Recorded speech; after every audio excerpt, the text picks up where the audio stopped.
ఓవైపు Polavaram project back water భయాలు వెంటాడుతున్నాయి. మరోవైపు గుండెల్లో రైళ్లు పరిగెత్తించే ఆగస్టు వరద ముప్పు ముంచుకొస్తోంది. ఏ క్షణాన గోదావరి ఉప్పొంగుతోందో తెలియదు.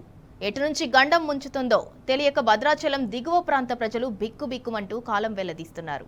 ఇంతటి అత్యవసర పరిస్థితి ఉన్నప్పటికీ భద్రాచలానికి రక్షణ కవచంగా నిలవాల్సిన కరకట్ట పనులు మాత్రం ఎక్కడ వేసిన గొంగలి అక్కడే అన్నట్లుగా పడావు పడి ఉన్నాయి.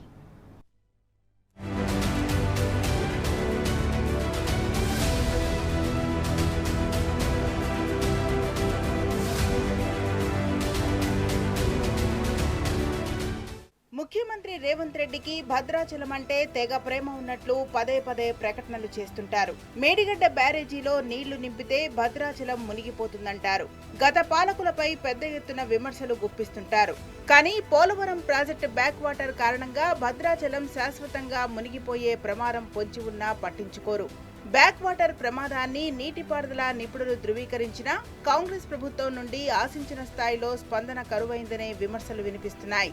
గోదావరి నీటి లభ్యత, వరద డేటా ఆధారంగా నష్టం వాటిల్లుతుందని స్పష్టంగా తెలుస్తున్నా అత్యంత కీలకమైన చిన్న కరకట్టల నిర్మాణాన్ని సైతం ప్రభుత్వం పూర్తి చేయటం లేదు. 30 నెలలుగా అధికారం వెలగబెడుతూ నిర్లక్ష్యం చేస్తోందని స్థానికులు ఆరోపిస్తున్నారు.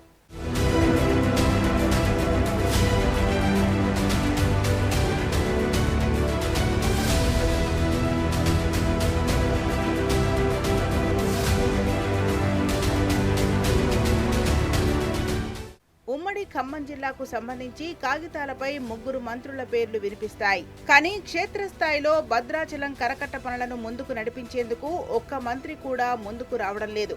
ఇక స్థానిక ఎమ్మెల్యే పరిస్థితి చూస్తే మరీ ఘోరం. ఆయన నియోజకవర్గానికి రావడమే గగనంగా మారిందని జనం తిట్టుకుంటున్నారు. అభివృద్ధి కోసం పార్టీ మారినట్టు చెప్పుకున్న ఎమ్మెల్యే ఏ నిధులు తేలేక కొత్త అభివృద్ధి ఏదీ చేపట్టలేక ముఖం చాటేశారని జనం చెవులు కోరుకుంటున్నారు. ఎక్కడ నిలదీస్తారోనని ఆయన జనంలోకి రావడం మానేశారు. మరి కరకట్ట సంగతేంటి? ఎవరు పూర్తి చేస్తారు? మంత్రులకు పట్టదు. జాతీయ రహదారి, దానికి సంబంధించిన ఫ్లైఓవర్ ఎప్పుడు పూర్తి చేస్తారో తెలీదు. మరి అప్పటిదాకా భద్రాచలం క్షేమంగా ఉంటుందా అనే ప్రశ్నలు జనాన్ని వేధిస్తున్నాయి.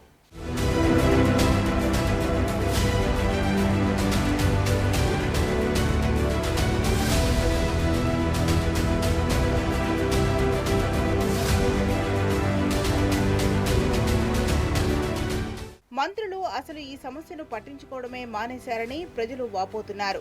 భద్రాచలం నుండి ఆంధ్ర, ఒడిశా, ఛత్తీస్గఢ్ ను కలిపే జాతీయ రహదారి నెపంతో 2 ఏళ్లుగా ఎక్కడ వేసిన గొంగళి అక్కడే ఉంది. భద్రాచలం పట్టణాన్ని వరద నుండి కాపాడే కరకట్ట విస్తరణ పనులు ఆగిపోయాయి.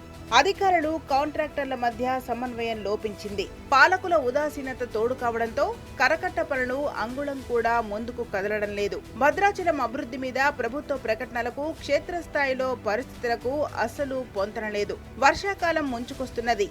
ఎల్నినో వల్ల మన దగ్గర వానలు లేకపోయినా ఎగువ నుంచి వరద వస్తుంది. ఈ తరుణంలో యుద్ధ ప్రాతిపదికన పూర్తి కావలసిన రక్షణ గోడ పనుల జాడలేదు. దీంతో ఈ ఆగస్టు వరదలను తలుచుకొని స్థానికులు వణికిపోతున్నారు. గతకాలపు జ్ఞాపకాలు వారిని వెంటాడుతున్నాయి.